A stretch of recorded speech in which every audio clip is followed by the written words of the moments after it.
Breaking చూస్తున్నాం. Secunderabad cantonment BRS అభ్యర్థిగా నివేదితను ప్రకటించారు. ముఖ్య నేతలు స్థానిక నేతలతో చర్చించిన కేసీఆర్ నివేదిత పేరును ఖరారు చేశారు. దివంగత సాయన్న కూతురే నివేదిత.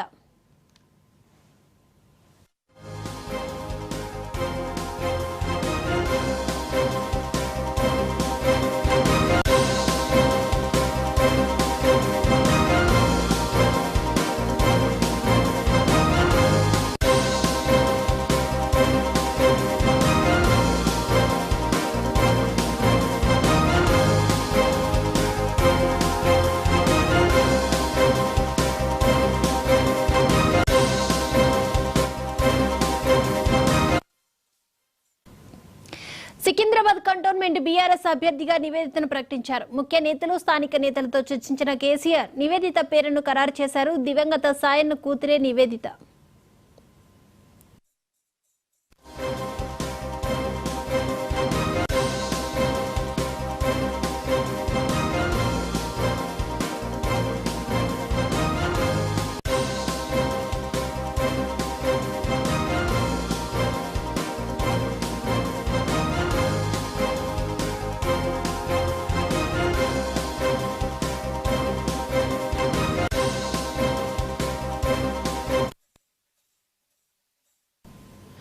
సికింద్రాబాద్ కంటోన్మెంట్ బీఆర్ఎస్ అభ్యర్థిగా నివేదితను ప్రకటించారు. ముఖ్య నేతలు స్థానిక నేతలతో చర్చించిన కేసీఆర్ నివేదిత పేరును ఖరారు చేశారు. ఇక ఈ అంశానికి సంబంధించి మరిన్ని అప్డేట్స్ అందించడానికి మా ప్రతినిధి శ్రీకాంత్ సిద్ధంగా. శ్రీకాంత్,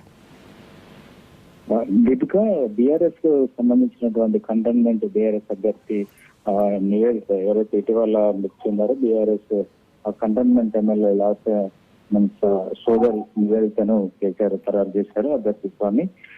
గత దివంగత ఎమ్మెల్యే ఎవరైతే ఉన్నారో సాయన్న కుమార్తె లాస్యన్ అనిత, ఆయన మరణానంతరం టికెట్ కూడా వాళ్ళ కుమార్తెకి కేటాయించడం జరిగింది. ఇప్పుడు సోదరి మృతి చెందడంతో ఇప్పుడు నివేదితకు ఆ టికెట్ కన్ఫర్మ్ చేశారు. అంటే వారి కుటుంబానికి ఇంపార్టెన్స్ ఇచ్చారని కూడా చెప్పవచ్చు. ఎందుకంటే గత 4-5 పర్యాలుగా సాయన్న ఆ ప్రాంతంలో ఎమ్మెల్యేగా ప్రాతినిధ్యం వహించారు. తర్వాత లాస్యన్ అనితకు అవకాశం దక్కింది. తర్వాత మరణానంతరం నివేదితకు ఛాన్స్ ఇచ్చారని చెప్పొచ్చు.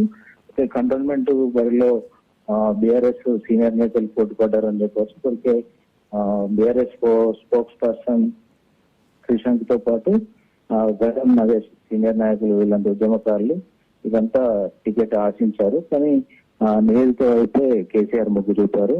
అయితే సెంటిమెంట్ కలిసి వస్తుందని చూస్తారు. ఎందుకంటే కాంగ్రెస్ పార్టీ నుంచి ఎవరైతే ఇంతకుముందు బీజేపీ తరఫున కండక్ట్ చేశారో క్యాండిడేట్ శ్రీ గణేష్ కాంగ్రెస్ తరఫున కండక్ట్ చేస్తున్న నేపథ్యంలో అయితే గతంలో అసెంబ్లీ ఎలక్షన్స్ అప్పుడు గద్దర్ కూతురు వెన్నెల కండక్ట్ చేసింది కాంగ్రెస్ నుంచి. ఇప్పుడు శ్రీ గణేష్ చేస్తున్నారు. అయితే ఇక్కడ ఈక్వేషన్ అంటే గద్దర్ కూతురుకి ఇవ్వలేదు కాబట్టి వాళ్ళ సోదరికి ఇవ్వడం వల్ల ఈక్వేషన్ కలిసి వస్తుంది, కొంచెం సెంటిమెంట్ కలిసి వస్తుందని ఇటు బీఆర్ఎస్ అధిష్టానం భావించినట్టుగా తెలుస్తుంది. ఈ నేపథ్యంలో కేసీఆర్ నివేదిత పేరు కన్ఫర్మ్ చేసినట్టుగా తెలుస్తుంది. ఈ నేపథ్యంలో శ్రీశాంత్ ఇటు గడ్డం నగేష్ కొంచెం అలగా వహించినట్టుగా తెలుస్తుంది. ఎందుకంటే వాళ్ళు లాస్ట్ మినిట్ వరకు ట్రై చేశారు టికెట్ కోసం.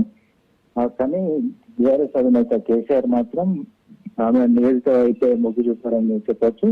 ఈ నేపథ్యంలో శ్రీశాంత్ బీజేపీ తెలుస్తుంది. బీజేపీ అభ్యర్థిని ఇంకా కన్ఫర్మ్ చేయలేదు. అయితే 2-3 రోజుల్లో దీనిపై క్లారిటీ వచ్చే అవకాశం ఉంది. మొత్తానికి బీఆర్ఎస్ టికెట్ కంటోన్మెంట్ అభ్యర్థిగా నివేదికను కన్ఫర్మ్ చేయడం జరిగింది. Right, thank you Srikanth.